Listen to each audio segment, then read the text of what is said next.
Get this peasant boy out of my sight! Jean-Pierre Dubois glares down at 12-year-old Leo Petrov as he quietly wipes down the chrome legs of the conference table.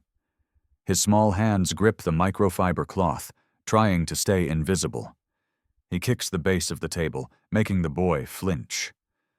"Useless little cockroach," he mutters in Russian to his associate.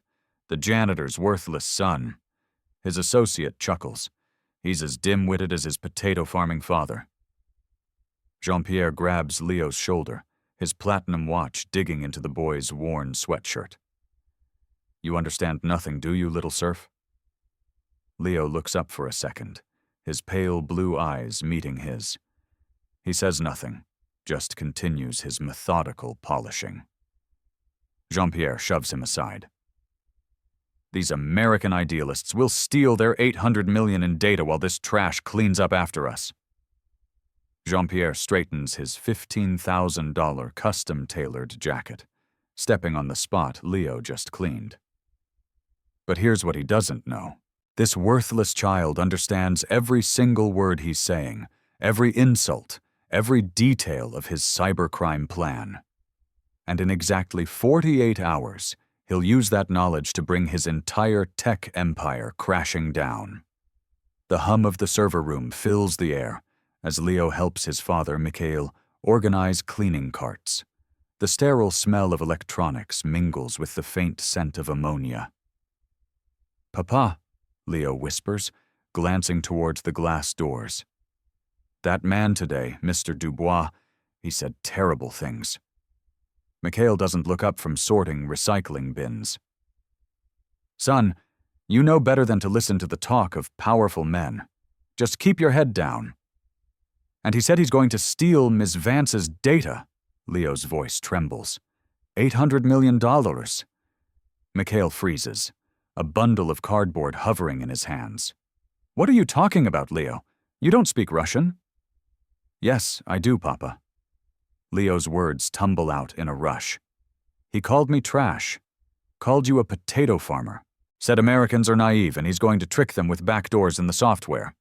The cardboard slips from Mikhail's fingers, thudding to the polished concrete floor. "My boy, that's impossible. You've never learned." "I taught myself." Leo pulls out his old tablet, scrolling to chess strategy videos. YouTube tutorials, online gaming servers. Mr. Antonov from 4C helps me with my accent, and I learned the grammar from Grandpa's old books. Mikhail stares at his son, like seeing him for the first time. You really understood what that man was saying?" "Every word." Leo's eyes fill with tears. "He's going to hurt people, Papa." "The new app he's talking about. That's where Mrs. Garcia's medical data is stored, where the kids from my school have their student records." Mikhail sinks onto an overturned crate, his hands shaking. Speaking up could cost him his job, their apartment, everything they've worked for. But looking at his son's determined face, he sees something he's never noticed before. Intelligence that burns like a quiet flame.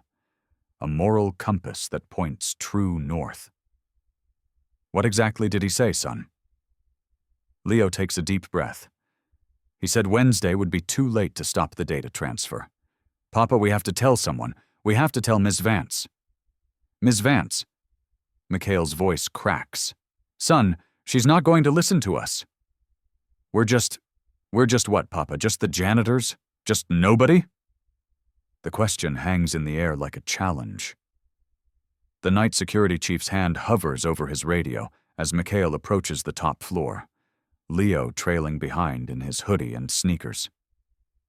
"Mikhail, Ms. Vance didn't authorize any—" "It's okay, Gary." Eleanor Vance's voice echoes from her office doorway. She looks curious, not annoyed. "Mr. Petrov, is everything all right? It's quite late." Mikhail's hands twist the work gloves he's still holding. "Ms. Vance, ma'am, I'm sorry to bother you, but my son, he says he heard something important about your merger tomorrow." Eleanor's eyebrows raise as she studies Leo, who stands half hidden behind his father. "Your son. Come in, both of you." The office smells like modern steel and green tea. Leo perches on the edge of a minimalist chair, his feet barely touching the ground. Now then, Eleanor settles behind her sleek desk. What's this about? The man with the shiny watch, Leo begins quietly. Mr. Dubois, he spoke in Russian. He said things. Russian? Eleanor leans forward. Honey, I don't think you understand. He said you're a fool, that Americans are naive and easy to trick. Leo's voice grows stronger. He's planning to steal your user data through hidden code. Eleanor exchanges glances with Mikhail, then speaks gently. Sweetheart? Sometimes grown-ups use big words that sound scary, but... Leo straightens up. The Russian flows from his lips with a perfect, crisp accent. Eleanor's tea mug freezes halfway to her mouth. We'll siphon everything from this bleeding heart company, Leo translates. Then his associate laughed and said, their cybersecurity is a joke. He switches back to English. They have no expertise with polymorphic code. Eleanor sets down her cup with shaking hands. How do you know Russian? YouTube, mostly, and my grandpa's old chess books. I help translate for the new kids from Ukraine at the community center. Leo pulls out his tablet. Want me to show you? He opens a tech news site and plays a clip from a Russian product launch. As the rapid-fire Russian flows from the speaker, Leo translates simultaneously. The presenter is saying the new satellite has military-grade encryption. The rival company claims the launch is a cover for illegal surveillance technology. Eleanor's jaw drops. The translation is flawless, capturing not just words, but technical context and industry nuance. Leo. Her voice is barely a whisper. What exactly did Mr. Dubois say about our merger? He used special Russian programmer slang mixed with regular talking to confuse any translator you might hire. He said the real code gives him root access after 48 hours, not you, and there are hidden scripts that will copy all your data before you can stop him. He slides off the chair and approaches her desk. Ms. Vance, can I see the source code? With trembling hands, Eleanor pulls out a laptop with the code sections. Leo scans them quickly, his young finger tracing the lines. Right here. He points to a seemingly innocent function. This says temporary data sync. But in the Russian coding framework, temporary actually means until primary archive is complete. And this command here, he taps another line. In St. Petersburg slang, it means full data ownership, not shared access, like your translator probably said. Eleanor stares at the code, then at this 12-year-old who just exposed a multi-million-dollar cyber heist. There's more, Ms. Vance. Leo's voice drops to a whisper. He said something about other American tech firms they've done this to before, and he laughed about how easy it is because Americans never learn Russian well enough to catch them. The office falls silent, except for the hum of the air purifiers. Eleanor looks at Mikhail, who appears as stunned as she is. Mr. Petrov, Eleanor finally says, your son may have just saved our company from the biggest data breach in our history. Leo climbs back into the chair. Ms. Vance, the signing is tomorrow, right? He said he moved it up because he wants to finish the transfer before anyone gets suspicious. Eleanor reaches for her phone with shaking hands. I need to call my security team now. Wait, Leo holds up a small hand. He also said something about having a backup contact already paid off to help them if anything goes wrong. Someone in your company. The room temperature seems to drop 10 degrees. 7-year-old Leo pressed his face against their apartment window, watching the Ukrainian family across the courtyard struggle with online school registration. Mrs. Kovalenko held official emails, tears streaming down her face as she tried to communicate with a school district IT person on the phone. Papa, why is she crying? Leo had asked. Mikhail pulled his son close. Sometimes, my boy, when people can't speak the same language, they can't get help, even when they really need it. That night, Leo watched his first Russian language chess tutorial. Present day, Eleanor's office. I started with Spanish, Leo explains quietly, his small hands folded in his lap. For the kids at school whose parents couldn't understand the school website. Then Russian when the families from Kiev started moving into our building. Eleanor leans forward, captivated. How many languages do you speak, Leo? 5 fluently, working on 2 more. He shrugs like it's nothing special. Mrs. Rodriguez taught me Spanish. Mr. Chen helps with Mandarin. I teach myself the others online. Mikhail's voice breaks with pride and pain. He stays up until midnight sometimes, watching foreign tech news, helping neighbors fill out online forms. I thought he was just playing games on that tablet. Why languages, honey? Eleanor asks gently. Leo looks up with eyes too wise for his age. Because when people can't understand each other, bad things happen. Kids get scared. Families get stuck. People like Mr. Dubois think they can trick everyone. He pulls a worn notebook from his backpack, pages filled with Russian script, Spanish vocabulary, Mandarin characters, all in his careful 12-year-old handwriting. Papa always says our minds are our best tool, but he also says tools are meant to be used to build, not hidden away. Leo traces a Russian phrase in his notebook. This says, knowledge is power. I learned it from helping Mr. Antonov with his citizenship test. Eleanor studies the notebook, amazed by the depth of study. Leo, this is university-level work. I know. His voice is a matter of fact. But university costs money we don't have, so I learn for free and I help who I can. Mikhail wipes his eyes. My boy translates IT manuals for our neighbors, helps parents at the library. I didn't know he was this smart. You always knew, Papa, Leo whispers.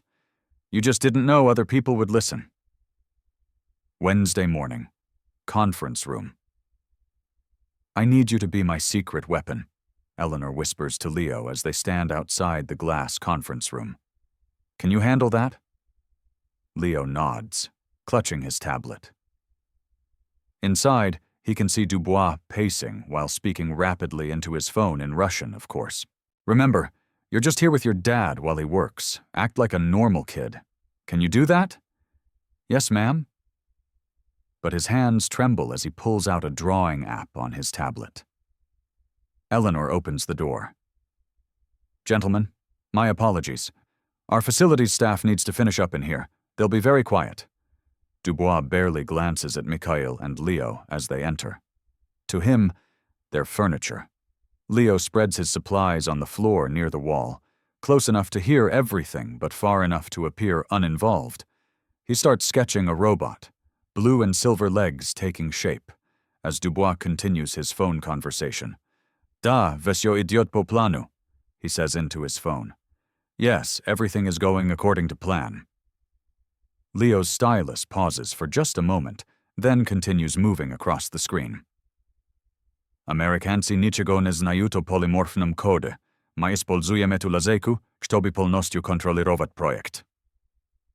The Americans know nothing about polymorphic code. We'll use this loophole to control the project completely. A robot arm gets sketched a little too hard, the stylus pressing deep into the screen protector. Dubois' associate enters, closing the door behind him. Wy говорите po-angliski tak, żeby nie wyzwać podozrení? Are you speaking English in a way that raises suspicions? Niet, oni wse bez poniatia. No jest nebolszaja problema. Jurist, któremu my zapłacili w kompanii, skazał, kto to хоче перепровірити деталі projekta. No, they're all clueless. But there's a small problem. The lawyer we paid off in the company said someone wants to review the project details. Leo reaches to change the color of his stylus, accidentally dropping it. It clatters across the concrete floor. Sorry, he whispers, scrambling to pick it up. Both Dubois and his associate ignore him completely. Kto to? The associate asks. Ja nie znaju, no my zastavim jego soglasicia, inače ma jego uniktojim. I don't know, but we'll make him agree or we'll destroy him. Dubois' laugh is cold. Leo's small hands freeze around the stylus. A što nashot danych polzovatele? And what about the user data? Vetum tu Ivsha prelist. My zebrom dania I prodadim ich na hornom rynke. Vse eti ljudi ostanucia bez zaszczyty. That's the beautiful part. We'll take the data and sell it on the black market. All these people will find themselves unprotected. The blue stylus snaps in Leo's grip. Dubois checks his expensive watch. Vizyo bude zakončeno. Everything will be finished. As the two men leave, Leo slowly puts away his broken stylus. His robot drawing lies forgotten. One arm beautifully detailed, one arm a jagged scar where his stylus pressed too hard when he heard about families losing their privacy. Eleanor approaches quietly. Well? Leo looks up with tears in his eyes. Ms. Vance, it's worse than we thought, and we don't have much time. Vance Technologies' main boardroom, 30 minutes later. Eleanor stands before her senior partners, Leo sitting small and quiet in an oversized chair beside her. The polished steel table stretches between them like a courtroom divide. Let me understand this correctly. Senior VP Amelia Chen adjusts her glasses. You want to delay an $800 million merger because of something a child claims to have overheard? Amelia, if you just listen to what he... Eleanor, partner Robert Davies interrupts, his voice dripping condescension. Are we really taking cybersecurity advice from the janitor's son? This is absurd. He's 12 years old. Chen's voice rises. Children mishear things. They make up stories for attention. This is exactly what happens when you let the help bring their kids to work. Leo's small hands clench in his lap, but he stays silent. Gentlemen, ladies, Eleanor tries again. He speaks fluent Russian. He understood. Oh, please. Partner James Wallace leans back in his designer chair.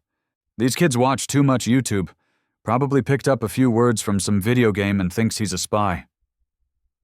Maybe he misunderstood what he heard, Davies adds dismissively. You know how these people can be. They see conspiracies everywhere.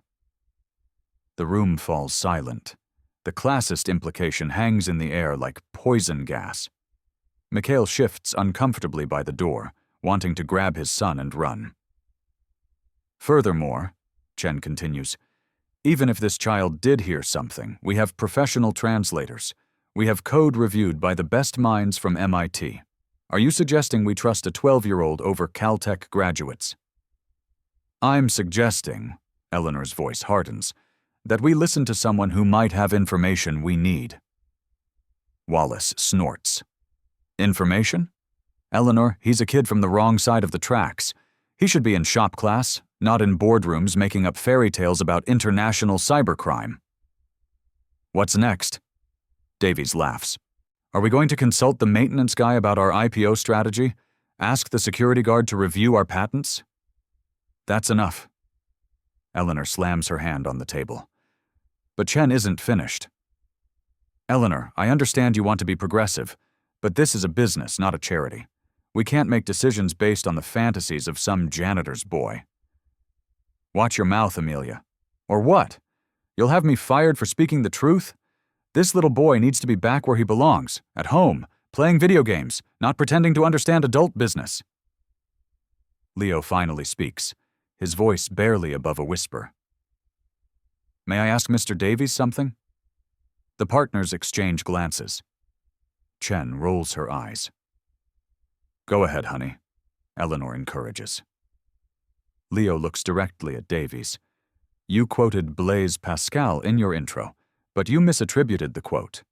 It wasn't about business, it was about theology. The full context changes the meaning entirely. The room goes dead silent. Also, Mr. Wallace, when you said we should trust the best minds, you used a split infinitive. It should be to trust fully, if you're being precise. Wallace's face reddens.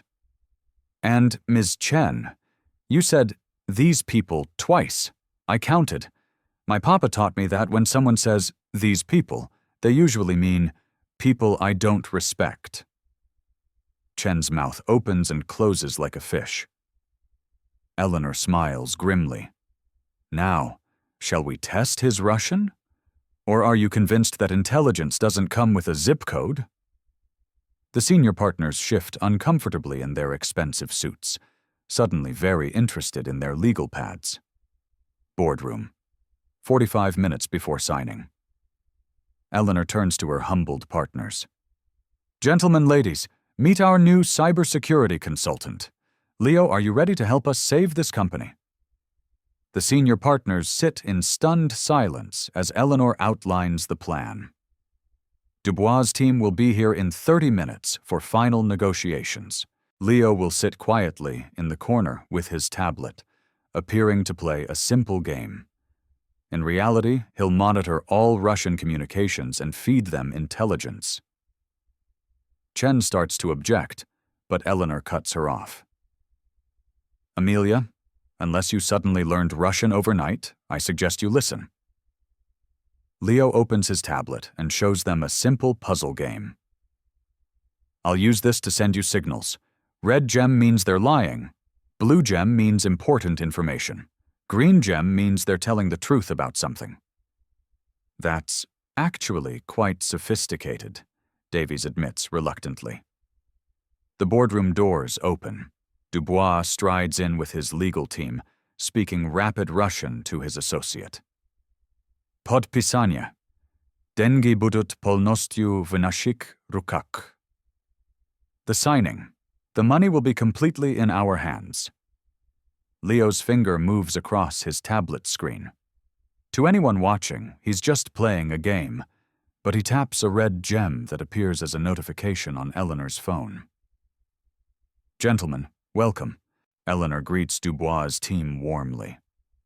Ready to finalize this partnership? Of course, Dubois smiles, though I must say some of these source code licensing terms seem quite favorable to your company, perhaps too favorable. He's testing them, seeing if they'll negotiate against their own interests. Leo quickly taps a blue gem. Eleanor glances at her phone. Actually, Jean-Pierre, I think the terms are fair as written. 50-50 partnership, shared IP, equal profit distribution, standard international tech merger structure. Dubois' associate whispers in Russian, Pokhoje, oni nie znają o skrytych położeniach. It seems they don't know about the hidden clauses. Blue gem on Eleanor's screen. However, Eleanor continues smoothly, I'd like to review Module 4.7b once more, the third-party data integration structure. Dubois' face twitches. That module contains some of his most carefully hidden traps. Kak on ob etom uznayet? How does he know this? Dubois hisses to his associate. Red gem, blue gem, red dot. Leo's little fingers work quickly, his puzzle game becoming a sophisticated intelligence-gathering tool. Is there a problem with Module 4.7b? Eleanor asks innocently. No problem, Dubois lies smoothly, though perhaps we could discuss the timeline modifications. He launches into a complex explanation, switching between English and Russian to confuse the Americans. But Leo catches every word. His tablet shows Eleanor a simple notification, a calendar icon with 90 days crossed out and 48 hours written beside it. Interesting, Eleanor muses. So, you're proposing to accelerate the data migration from 90 days to 48 hours? That seems quite aggressive. Dubois freezes. He never mentioned timeline changes in English. Kak on eto uslyszał? How did he hear that? Dubois' associate asks in Russian. Ja nie znаю, no mi dolżni być ostrożni. I don't know, but we must be careful. Dubois' eyes sweep the room suspiciously. His gaze passes over Leo, who appears completely absorbed in his puzzle game on his tablet. Just a child playing games while adults conduct business.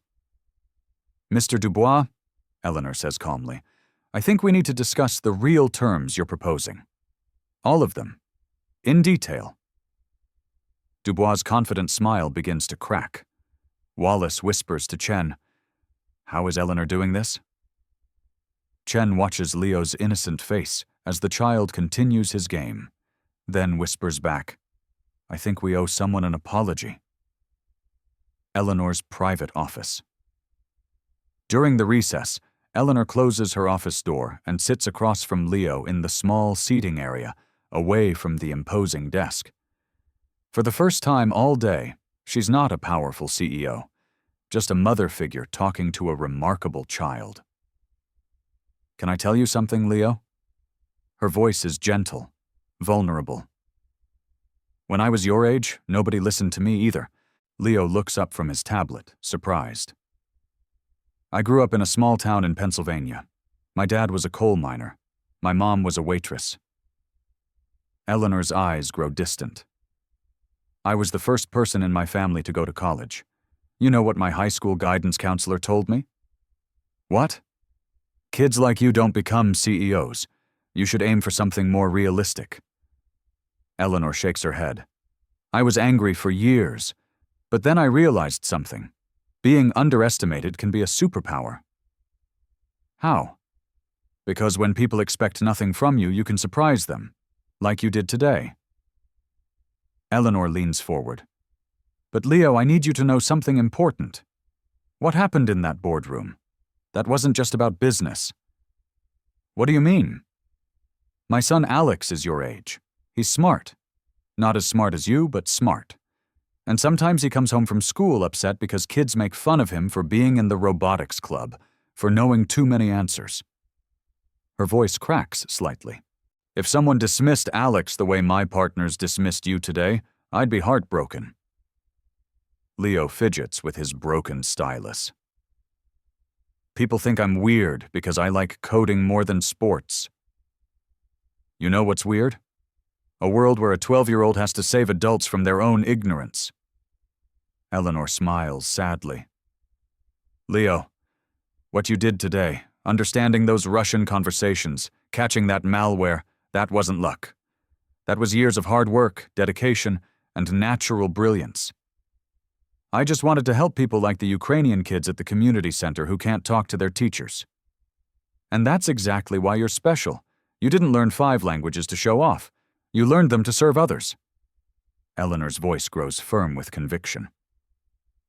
"That's the difference between intelligence and wisdom. You have both." Mikhail appears in the doorway. "They're calling us back." Eleanor stands and offers Leo her hand. "Ready to change history, partner?" Leo takes her hand, his small fingers wrapping around hers. "Miss Vance, when this is over, can I meet Alex? Maybe I can show him some code." "He'd love that. He could teach you about building robots. He's obsessed." For a moment, they're just two people who understand what it means to be underestimated, walking together toward justice. Boardroom. Final confrontation. Dubois returns with a briefcase full of new documents and a coldness in his eyes that wasn't there before. His associate carries a digital recorder. They're being extra careful now. "Ms. Vance." Dubois' voice is silk over steel. "I've brought revised contracts, final terms, non-negotiable." He spreads thick legal documents across the table. The Russian sections are even more complex than before, dense technical text mixed with modern programming slang. These require immediate signature. Market conditions have shifted. Eleanor glances at Leo, who sits innocently in his corner, tablet in hand. To Dubois, he's invisible furniture. "Of course, but I'd like our cybersecurity consultant to review the Russian sections first." "Your consultant?" Dubois' eyebrows raise. "I wasn't aware you had Russian expertise in-house." "Recent acquisition," Eleanor says smoothly. Dubois' associate whispers urgently, Nam stoit bespokojcia ob etom? Should we be concerned about this? Niet, ich ruski jurist segodnia nie zdes, I oni nie mogут poniat stary jazyk, который ja использовал. No, their Russian lawyer isn't here today, and they can't understand the archaic language I used. Leo's finger traces a casual circle on his tablet. He's matching gems, anyone watching would think, but Eleanor's phone shows a red gem. These contracts, Dubois continues in English, reflect standard international merger terms: 90-day transition period, shared oversight, mutual profit distribution. His words sound reasonable, professional, but in Russian, he tells his associate, Nastoящий tekst дает нам полный контроль всего через 48 часов. И когда они попытаются разорвать контракт, они заплатят 250 миллионов штрафов. The real text gives us complete control after only 48 hours, and when they try to break the contract, they'll pay 250 million in penalties.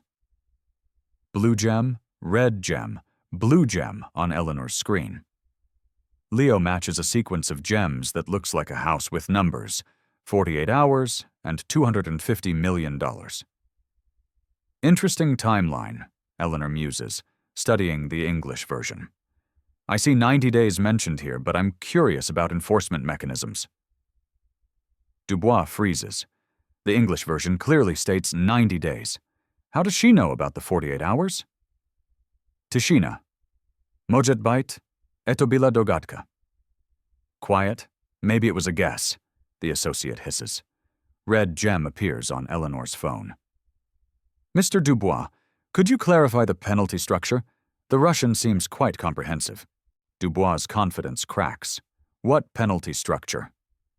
The 250 million in liquidated damages mentioned in Section 73C of the Russian text. The temperature in the room drops 10 degrees. Dubois' face goes pale. Eto nevozможно. Oni ne могут читать по-русски на этом уровне. This is impossible. They can't read Russian at this level. Должен быть шпион? There must be a spy. Both gems, red and blue, flash frantically on Eleanor's screen. Dubois' eyes scan the room like a predator seeking prey. They pass over the senior partners, the legal assistants, Eleanor herself, and land on Leo.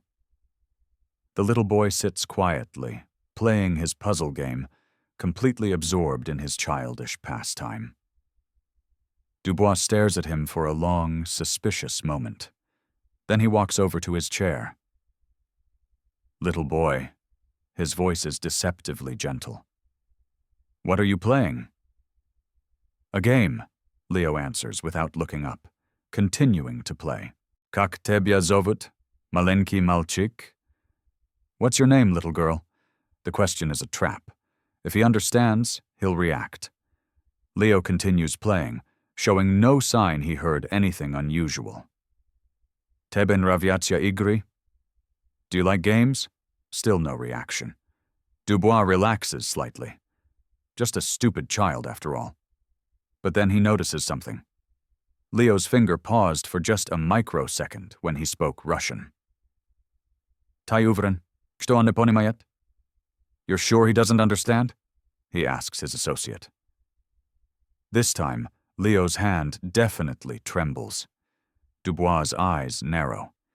He kneels down beside his chair, his expensive suit bringing him to eye level. Ty nas poнимаешь? Do you understand us? Leo looks up with big, innocent eyes. Are you talking to me, mister? I don't speak French. Russian, child, Russian. Oh, no, I only speak English and a little Spanish from school. But Dubois sees something in his eyes, a flicker of intelligence, of understanding. Я хочу, чтобы ты немедленно покинул эту комнату. I want you to leave this room immediately. Leo blinks, looking confused. Papa? He calls to Mikhail. But Dubois isn't fooled. He spent decades reading people, detecting lies, recognizing threats. Miss Vance, his voice turns deadly serious. I want this child removed from the room, now. Jean-Pierre, he's just... now! Dubois slams his hand on the table, I will not conduct business with unauthorized persons present, especially not, he glances at Leo with pure venom, unwanted observers. Eleanor's jaw tightens. He stays. Then we have no deal. Dubois begins gathering his documents. The moment of truth. Millions of dollars hang in the balance. Eleanor's entire firm's future rests on her next decision.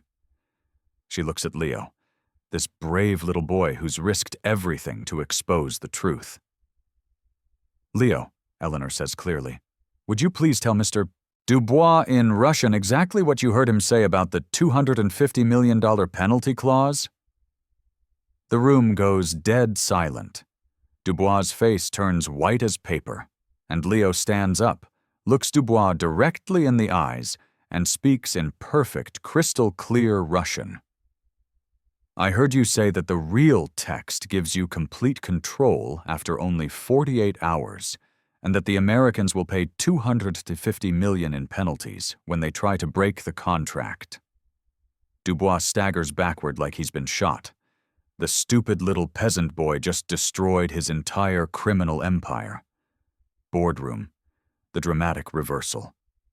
The silence stretches like a taut wire, ready to snap. Dubois stares at Leo as if he's materialized from thin air. No longer invisible. No longer dismissible. No longer just a child. Eto nevozmojno. The words escape his lips like a death rattle. Leo steps forward, his tablet clutched in his small hands, and addresses the room in clear, confident English. Mr. Dubois has been speaking Russian this entire time because he believed none of you could understand him. He called me a cockroach, useless pest, and worthless trash. He called my papa a potato farmer. He said, Americans are naive and easy to fool. His voice grows stronger with each word. But worse than the insults, he's been planning to steal $800 million worth of your data through malicious code. The Russian text gives him complete control of your servers after 48 hours, not 90.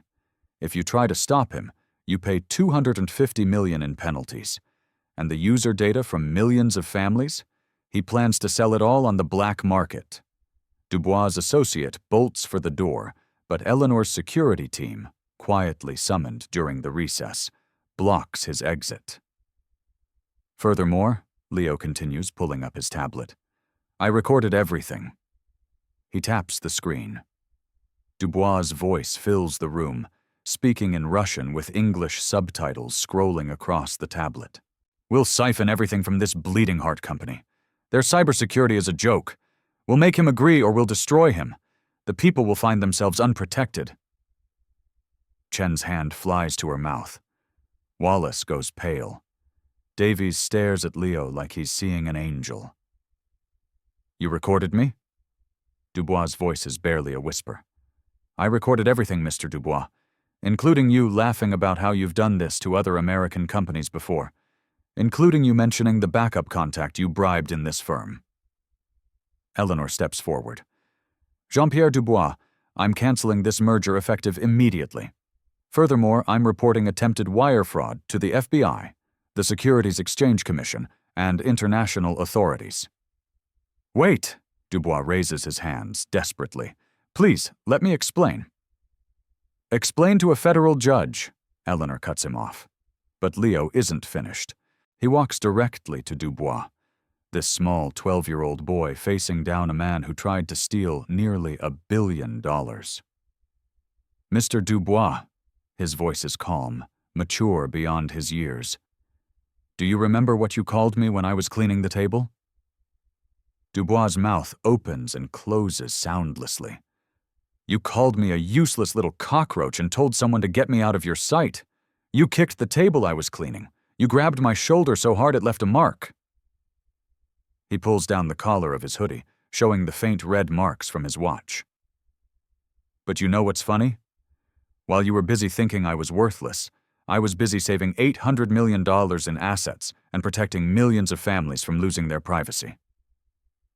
The words hit Dubois like physical blows. And now, Leo's voice carries the quiet authority of absolute justice. Everyone will know that a 12-year-old boy you called garbage was smart enough to stop your entire criminal operation. Dubois collapses into a chair, his empire crumbling around him. Eleanor places her hand on Leo's shoulder. Ladies and gentlemen, I present Leo Petrov, the youngest chief cybersecurity analyst in tech history, and the person who just saved our company from the largest fraud attempt we've ever faced. The room erupts in applause, slow at first, then thunderous. Chen stands. Leo, I don't know how to apologize for what I said earlier. You showed more intelligence and courage in one morning than I've shown in my entire career. Wallace nods vigorously. The board needs to hear about this immediately. We need to create a formal recognition program. Already done, Eleanor interrupts. She pulls out an official document. Effective immediately, Leo Petrov is appointed junior cybersecurity consultant with a full educational trust, his own lab, and compensation appropriate to the value he's provided this firm. Mikhail steps forward, tears streaming down his face. Ms. Vance, we can't. This is too much. Mr. Petrov, Eleanor turns to him with deep respect. Your son didn't just save our company. He exposed international cybercrime that could have hurt countless families. This isn't charity. It's payment for services that no amount of money could truly cover. Davies approaches Leo hesitantly. Could I shake your hand? I've never met anyone quite like you. As Leo shakes hands with the senior partner, the same people who called him a liar and a fantasist. An hour ago, Dubois makes one last desperate attempt. Please, he begs Eleanor. I have family, children of my own. If this goes public, I'll lose everything. Leo turns to him, and for a moment his 12-year-old compassion shows through. Mr. Dubois, I hope your children never have to hear adults call them worthless because of how they look or where they come from. I hope they never have to prove they're smart enough to exist in the same room as you. His kindness is more devastating than any accusation. But you tried to steal data that belongs to kids like me. You tried to hurt my community, my friends, my neighbors. So no, I can't help you now. Eleanor's phone buzzes with notifications. News outlets already picking up the story. 12-year-old genius exposes billion-dollar cyber heist. Janitor's son saves major tech firm. Child prodigy outsmarts international criminal.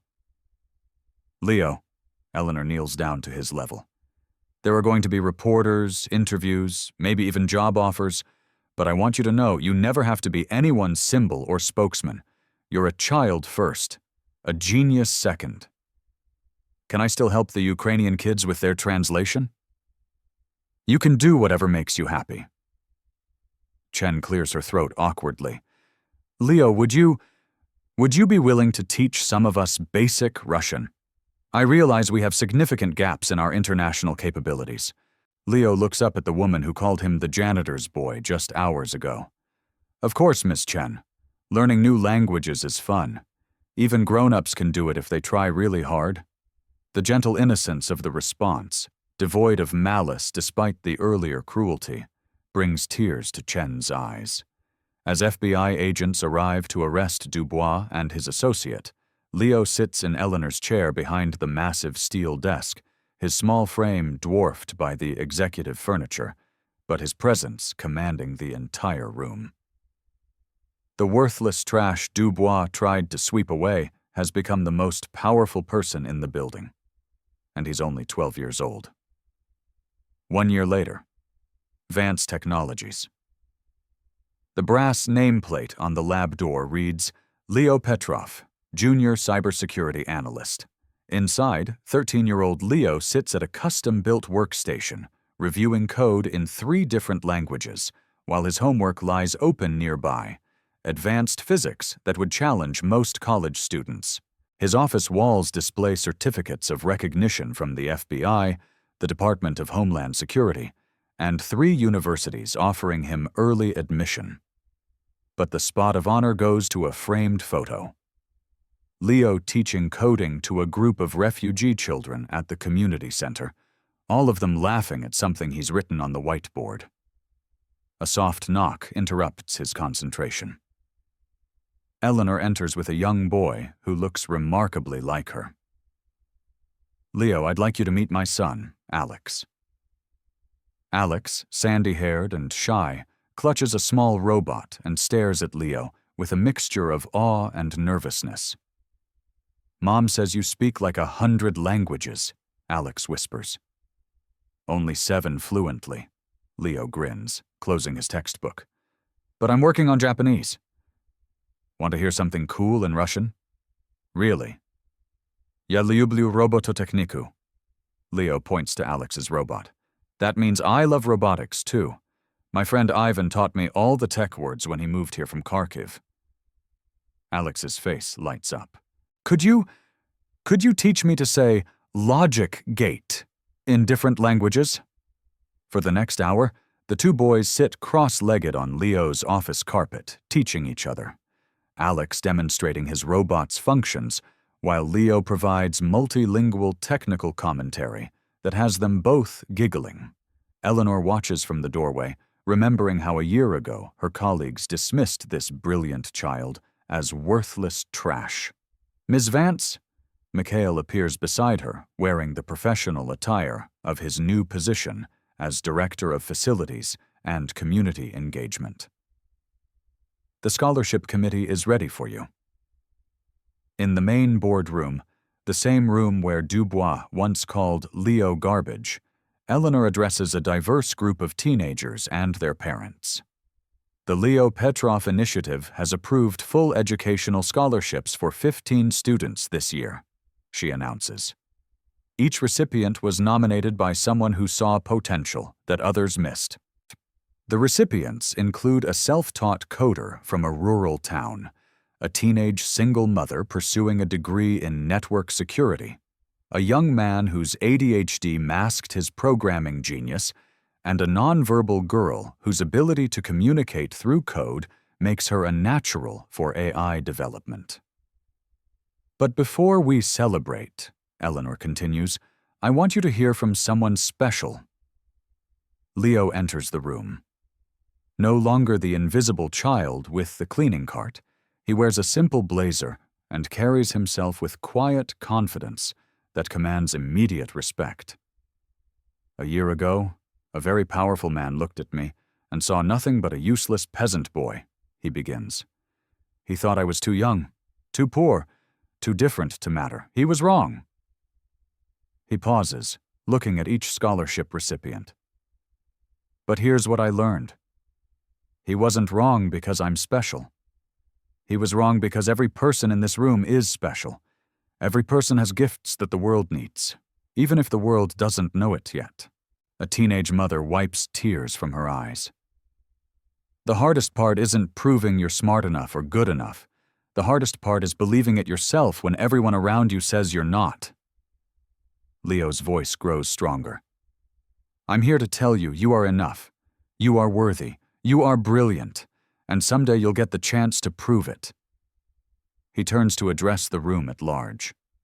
"But this isn't just about the people receiving scholarships today. This is about all of us learning to see differently." Leo walks to the same spot where Dubois once stood, where he once dismissed him as nothing. Look around your schools, your workplaces, your communities. Who are you not seeing? Whose voice are you not hearing? Whose potential are you missing? Because they don't look like what you expect genius to look like? The room is completely silent, hanging on every word from this 13-year-old who changed everything. The next time you see someone cleaning an office, ask yourself, what languages do they speak? The next time you pass a child sitting quietly in a corner, ask yourself, what are they thinking about? The next time someone seems different from you, ask yourself, what can they teach me? Leo pauses at the head of the conference table. Because here's the truth that took me 13 years to learn. Talent doesn't wear expensive suits. Intelligence doesn't need a college degree. Wisdom doesn't require wrinkles. And worth has nothing to do with the size of your paycheck. He looks directly into the camera that's recording this moment for the initiative's website. So, I'm asking you, yes, you watching this, what will you do differently tomorrow? Will you notice someone you've been overlooking? Will you listen to someone you've been dismissing? Will you see potential where others see problems? Leo smiles, the same quiet smile he had when Dubois first underestimated him. Because somewhere out there is another kid like me sitting quietly in a corner, understanding more than anyone realizes. And they're waiting for someone like you to see them. He pauses one final time. Don't make them wait too long. The screen fades to text. Share your story of hidden potential. See the unseen. The Leo Petrov Initiative for Young Innovators. Remember, you never know who might be listening.